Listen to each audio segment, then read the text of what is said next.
Funny Talk, Mastering the Art of Sarcasm. Hello there, language learners. Welcome back to our series on storytelling and jokes.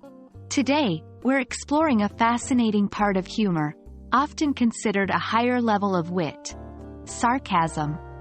Now, mastering sarcasm can be a bit tricky, but don't worry. With some practice, you'll be wielding this powerful tool of humor like a pro. Let's dive in. Sarcasm is a form of verbal irony. It's when you say something, but you mean the exact opposite. It's often used to be funny, or to mock or show irritation. For example, if someone makes a mistake and you say, "Well, that was clever," you're being sarcastic. You're actually saying that it wasn't clever at all. Role-playing is an excellent way to practice sarcasm. By putting ourselves in hypothetical situations, we get the opportunity to try out new phrases and expressions. Let's go through some scenarios.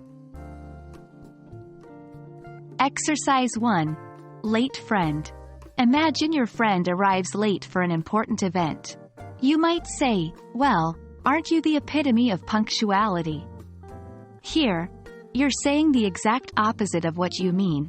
You're pointing out their tardiness in a sarcastic, humorous way. Exercise 2. Bad weather. Imagine you had planned a picnic, but it's raining heavily. You could say, "Oh, what a perfect day for a picnic." Clearly, it's a bad day for a picnic, but you're using sarcasm to express your disappointment humorously. Exercise 3. Failed cooking attempt. Suppose a friend tried to bake a cake, but it turned out really badly. You might say, "I didn't know we were having charcoal for dessert." This sarcastic comment humorously highlights that the cake is burnt, without directly saying it. Remember, the key to sarcasm is all about your tone of voice and body language. It's not just what you say but how you say it that signals you're being sarcastic.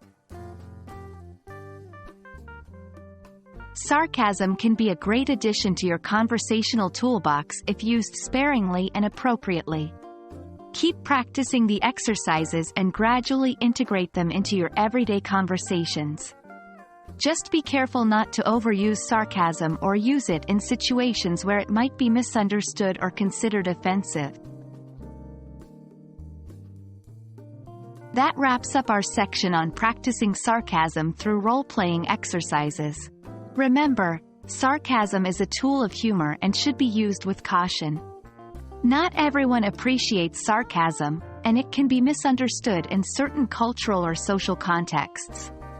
But with practice and care, you'll be adding a dash of wit and humor to your conversations in no time. Stay tuned for our next video, and keep practicing. Happy language learning!